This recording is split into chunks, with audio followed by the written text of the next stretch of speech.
NBA rasyon na. Ibinaba na ng Miami Heat ang kanilang asking price para dito kay Jimmy Butler pero hanggang ngayon ay wala pa rin silang nakukuhang trade partner. Ito ay ayon kay Barry Jackson ng Miami Herald. At ayon pa sa report ay ang Phoenix Suns daw ang pinaka-agresibong koponan na humahabol dito sa 6-time All-Star na si Butler. Pero ayaw nilang kunin ang no-trade clause na kontrata ni Bradley Beal. Dagdag pa ni Jackson na determinado daw ang Miami Heat na i-trade na nga si Butler. Pero wala pa nga silang napupusuan na offer. Sa susunod na Huwebes na ang trade deadline.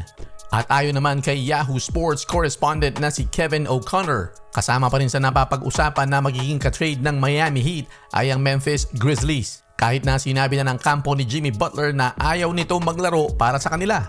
Pero hindi afford magpaka-choosy ng Miami Heat dahil malaking disaster para sa kanila pag hindi nila na-trade si Jimmy Butler dahil malabo na itong maglaro. At magiging distraction lamang ito sa kanyang mga kakampi.